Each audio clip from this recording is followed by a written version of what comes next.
Hmm. Salut, salut, bonjour, bonjour, bonjour à tout le monde. Bonjour à tous mes amis de Facebook, à tous mes abonnés. Aujourd'hui, nous allons parler brièvement sur la prière de Notre Père. Comme je l'ai titré, Notre Père qui est aux cieux. Qu'est-ce que cela signifie exactement? Parce qu'il faut savoir que c'est la prière type.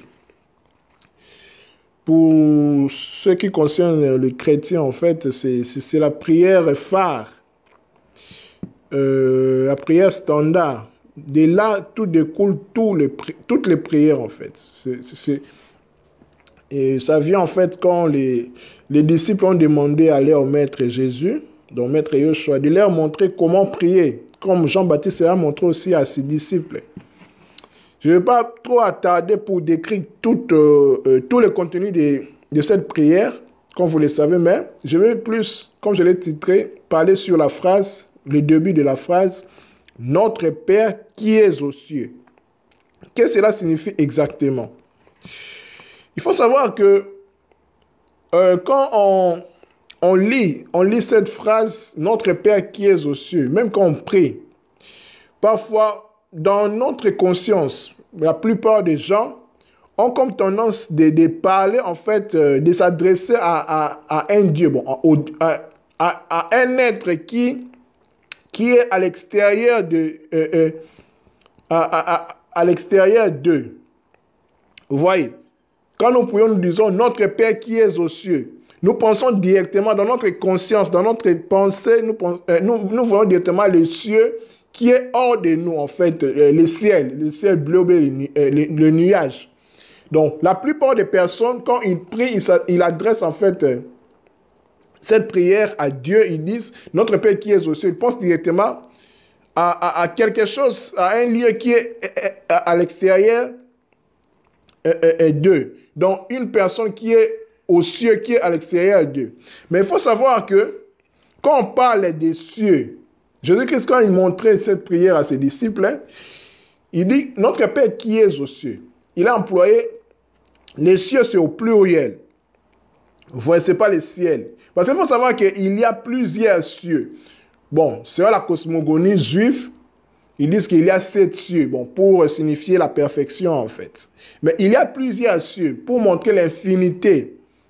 Donc, Dieu n'est pas seulement, je dirais, Dieu est aux cieux. Le ciel là veut dire en fait l'infini en fait. Il est dans tous les confins de la création. Vous voyez. Par là, quand je méditais sur cette prière, cette phrase, notre Père qui est aux cieux, directement, comme je l'ai dit, on pense directement à un Dieu, au Dieu qui habite à l'extérieur de nous. Directement, on se sent séparé et abandonné de par lui. En fait, ça crée en fait une paix universelle. Quand on se sent, comment dire, délaissé, abandonné, on pense que on est abandonné. Dieu aussi nous a abandonnés. Quand le monde nous abandonne, on pense directement que Dieu nous a abandonnés. Non, Dieu n'abandonne personne. Dieu ne peut pas abandonner sa créature, en fait. Donc, arrêtons de concevoir, en fait, d'avoir une idée que Dieu est à l'extérieur de nous. Bien qu'il est à l'extérieur de nous, mais parlant de l'être humain, il faut qu'on enlève, en fait, cette compréhension, cette appréhension que Dieu est à l'extérieur de nous, que Dieu est séparé de nous, ou bien Dieu nous abandonne. Non. Maintenant, décortiquons en fait cette phrase, notre Père qui est aux cieux. Donc, cette notion d'un Dieu extérieur de nous, en fait, c'est une notion en fait occidentale. Bien sûr, le christianisme est une religion judéo-chrétienne, voilà, qui tire ses sources dans le judaïsme, voilà. Bref, la civilisation occidentale. Donc, quand nous prions, en fait, on dit notre Père qui est aux cieux, nous affirmons notre séparation de notre Créateur, donc de Dieu, par la tradition que nous avons faite de la prière de la Bible qui décrit cette relation, le Notre Père. Donc, par exemple, la tradition occidentale, comme je venais de dire, comme il commence ainsi, notre Père qui est aux cieux. Donc nous avons une appréhension d'un Dieu extérieur, d'un être extérieur de nous. Vous voyez? Reconnaissant ainsi cette séparation. Selon cette interprétation, nous sommes ici, tandis que Dieu, dans notre Père, est quelque part ailleurs, très loin. Vous voyez ce que notre menteur en fait crée quand nous disons notre Père qui est aux cieux.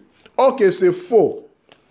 Le texte est original en araméen. En fait, il faut savoir que la Bible a été écrite en grec, en hébreu, en araméen.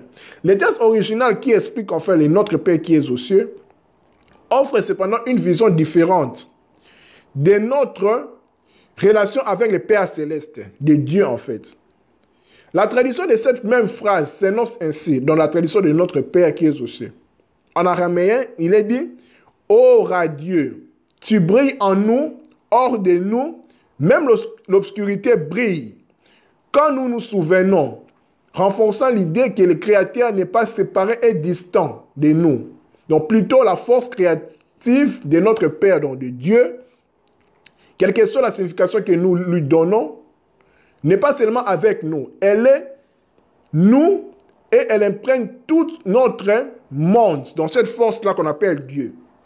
Vous voyez, donc Dieu est dans tous les confins de l'univers. Il est en nous, il est avec nous, il est hors de nous aussi. Mais concernant l'être humain, je voulais, le but de cette audio, c'est juste nous conscientiser de ne plus penser que quand nous faisons de la prière de notre Père, que nous pensions que Dieu est distant et à l'extérieur de nous et nous sommes ici. Non.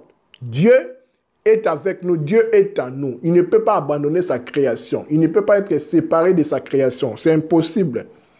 Vous voyez? Donc, je veux que nous ayons cette conscience-là que quand nous prions, nous disons notre Dieu qui est aux cieux directement. Nous pensons directement qu'il est en nous parce que nous sommes aussi un ciel. Parce que les cieux, ça signifie en fait l'infini en fait. Donc, l'omniprésence en fait de Dieu. Donc, il est partout. Nous sommes aussi Dieu en fait. Une expérience de Dieu, comme je l'ai dit dans une publication de Facebook.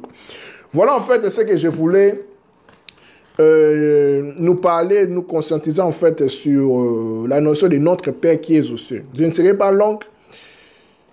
Je sais que vous connaissez déjà cette prière, mais juste pour nous dire que Dieu, notre Père qui est aux cieux, n'est pas en dehors de nous. Il est avec nous, il est en nous aussi. Bien qu'il est aussi en dehors, parce qu'il est tout en tout, il est partout. Mais concernant l'être humain, que nous ayons ce sentiment que Dieu est en nous, il n'est pas séparé de nous et il ne peut pas nous abandonner. Merci beaucoup. À nous revoir la prochaine fois pour d'autres sujets. Bye bye, bonne journée.